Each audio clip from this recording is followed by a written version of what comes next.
ધોરાજીના Junagadh road પર આગામી 4 જૂનથી ભારે વાહનો માટે પ્રતિબંધ અને નવું ડાયવર્ઝન આપવામાં આવતા વાહન ચાલકો અને ખેડૂતોમાં ભારે અસંતોષ જોવા મળી રહ્યો છે।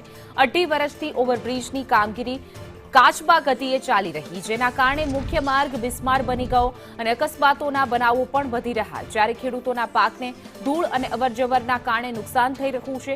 હવે નવું ડાયવર્ઝન પણ ખાડા અને ધૂળથી ભરેલું હોવાથી સ્થિતિ વધુ બગડશે તેવી ચિંતા વ્યક્ત થઈ રહી છે। સ્થાનિકોનો આક્ષેપ છે કે પહેલા ડાયવર્ઝન માર્ગની મરામત કરવી જોઈએ, ત્યારબાદ ભારે વાહનો માટે પ્રતિબંધ લાગુ કરવો જોઈએ। ધોરાજી ને જૂનાગઢ રોડ ઉપર રેલવે ક્રોસિંગ ઉપર ઓવરબ્રિજનું જે કામ ચાલી રહ્યું છે ગોકળ ગતિએ ચાલી રહ્યું છે અને ટેન્ડરના નીતિ નિયમોની વિરુદ્ધ કામ ચાલી રહ્યું છે। આડેધડ ડાયવર્ઝન આપ્યા છે, એના કારણે લોકોને પારાવાર મુશ્કેલી પડે છે, ખાસ કરીને ખેડૂતોને જે વાવણીનો સમય છે અને ત્યારે તેને ખેડૂતોને ખેતરે પહોંચવું પણ મુશ્કેલ છે અને આવતીકાલથી સંપૂર્ણપણે ભારે વાહનો માટે આ રોડ બંધ કરવામાં આવે છે।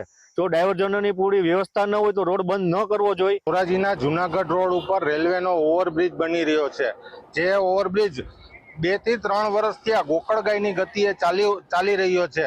અત્યારે રોડ ઓથોરિટી જે બનાવવાળી છે એને 4 તારીખથી ભારે વાહનો માટે પ્રતિબંધ લાદી દીધો છે।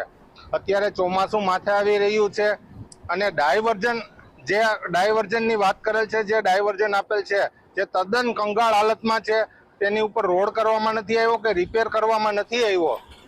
અમારી તંત્રને વિનંતી છે કે પહેલા બંધ કર્યા પહેલા ડાયવર્ઝન કરવો જોઈએ।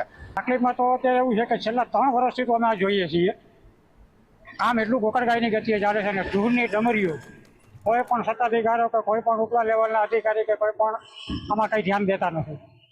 વારંવાર રજૂઆતો કરવા છતાં, વારંવાર મીડિયામાં આપવા છતાં પણ આનું કોઈ નિરાકરણ આવતું નથી।